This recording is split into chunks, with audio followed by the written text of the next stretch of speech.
Central Israel में कुछ ही देर पहले ईरान का बड़ा हमला हुआ है। सेंट्रल इजराइल में किस तरह का हमला हुआ है ये है, देखिए इजराइल का मध्य वाला हिस्सा। ईरान ने रिहायशी इलाकों को यहां भी टारगेट किया है। बैलिस्टिक मिसाइल हमले से कई घरों में तबाही हुई है और उसके निशान यहां आपको दिखाई दे रहे हैं। मिसाइलों ने कई जगहों पर जब रिहायशी जगहों को निशाना बनाया है तो वहां आप देख रहे हैं आसपास न सिर्फ इमारत मलबे में बदली हुई दिखाई दे रही है, लोग वहां पोह में और चिंता में दिखाई दे रहे हैं। वहां रेस्क्यू टीम पहुंची हुई है और ये गाड़ियों के जो परखचे उड़े हुए हैं वो भी ये बताने के लिए काफी कि ये रेजिडेंशियल कॉम्प्लेक्स है जहां पर ईरान की बैलिस्टिक मिसाइल गिरी।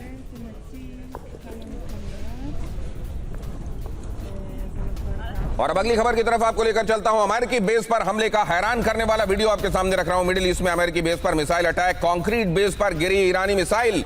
अमेरिकी सैनिकों ने बनाया हमले का वीडियो, यहां देखिए जरा।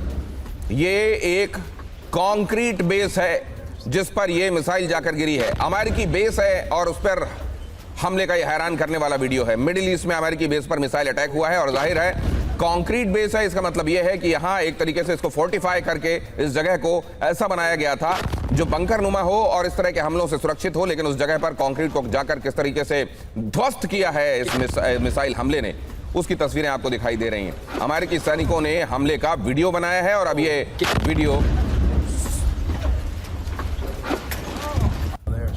वीडियो आपके सामने। और अगली तस्वीर जो अभी अभी आ रही है, इस वक्त की तस्वीर, अभी की तस्वीर आपके सामने रख रहा हूं। ईरानी नेवी चीफ के जनाजे में भारी भीड़ उमड़ी है।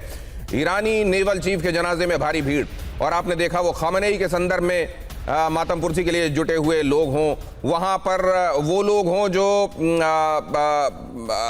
अली लारिजानी को अंतिम विदाई देने के लिए उमड़े हुए थे, वो तमाम लोग जो अपने इन चेहरों को नेशनल हीरोज के तौर पर देखते हैं, वो इस समय, बेशक आज से करीब 1.5-2 महीने पहले ये लोग मौजूदा मशीनरी और मौजूदा सरकार और मौजूदा तंत्र के खिलाफ रहे हों, लेकिन अभी आप देख रहे हैं इनके अंदर एक सामूहिक भावना है एकजुटता की, और वो इन तमाम चेहरों के लिए कितने गमजदा हैं जो उनके मुताबिक उनके हीरोज थे और जिनको इस लड़ाई में हलाक कर दिया गया। एक बार फिर आप देख रहे हैं उनके नेवल चीफ के लिए उनकी सॉलिडेरिटी। ईरान के लोग अपने नेवल चीफ की सॉलिडेरिटी में उमड़े हुए, उनके जनाजे में उमड़े हुए। कितनी भारी भीड़ यहां पर आपको दिखाई दे रही है उसको देखिए जरा। इजरायली हमले में मारे गए थे नेवी चीफ अली रेजा तंगसीरी के जनाजे में भारी भीड़ उमड़ी हुई है और ये तस्वीरें उसकी गवाह हैं, जहां पर तमाम एक्सपर्ट्स ये कह रहे हैं कि अब इस समय वो टाइम आ गया है ईरान में जहां वो लोग जो वहां के सिस्टम, सरकार, तंत्र के खिलाफ थे, वो भी दे आर ऑल्सो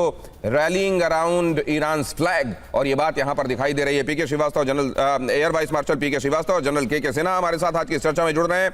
अशोक सज्जनहार साहब, एम्बेसडर अशोक सज्जनहार, प्रोफेसर राजन कुमार हमारे साथ इस चर्चा का हिस्सा है। आप सभी का बहुत स्वागत करता हूं। और सबसे पहले तो जरा ये समझना चाहता हूं कि ये जो एकजुटता है किसी भी तरह के मिसाइल के स्पेल, वो बेशक आज अब कल 90 मिसाइल स्पेल हो चुके होंगे जब इस वक्त हम बात कर रहे होंगे, क्या ये ईरान के लोगों की एकजुटता ये अमेरिका और इजराइल के लिए सबसे बड़ा सेटबैक है, सबसे बड़ा सरप्राइज है? क्योंकि यहीं पर यह दिखाई दे रहा था कि बहुत सारे लोग सिस्टम के अगेंस्ट खड़े हो गए थे और तमाम के तमाम प्रोविंसेस में विरोध की लहर और विरोध की आग दिखाई दे रही थी इस युद्ध के पहले। और यहां यह देखा जा रहा है कि इन लोगों के लिए जिस तरीके की भीड़ उमड़ रही है, लगता है कि वो विरोध कभी था ही नहीं। इसके जरा मायने सबसे पहले समझना चाहता हूं। अशोक सज्जनहार सर, आपसे शुरुआत करना चाहता हूं।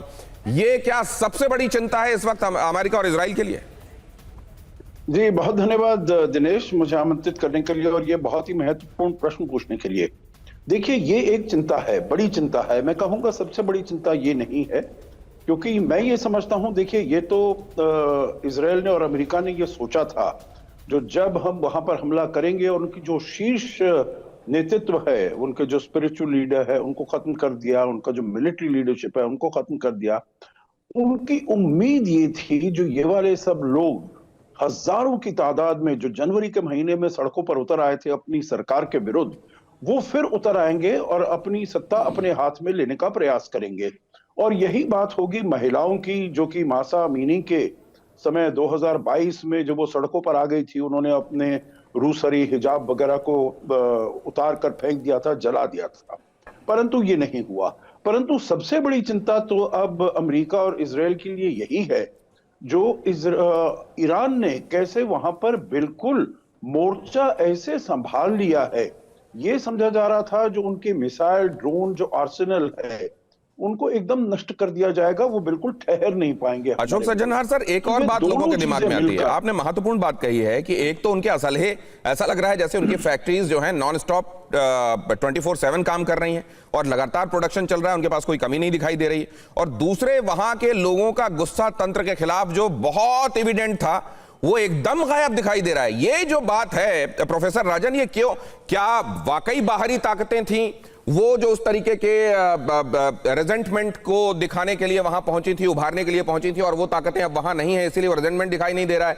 या क्योंकि ये हमले हुए हैं, उनके उनके उनके तमाम टॉप के लोग जो थे उनको मार दिया गया है, और इस बात से नाराज लोग जो जो जो पहले तंत्र से नाराज थे, अब वो अमेरिका और इजराइल से नाराज हैं, और अपने देश का जो उनका गुस्सा था वो काफूर हो चुका है? देखिए दिनेश जी, बिल्कुल इसमें कोई शक नहीं कि जो वहाँ पे जो पहले जो गुस्सा था वो अमेरिका को, ये सच है कि देखिए वहाँ पे काफ़ी लोग ईरान के विरोध में प्रोटेस्ट कर रहे थे, और उसमें कोई शक नहीं है कि जो वहाँ की जो शासन है वो काफ़ी वहाँ पे एक तरह से पॉपुलर नहीं बोला जा सकता, उसके विरोध में काफ़ी लोग थे।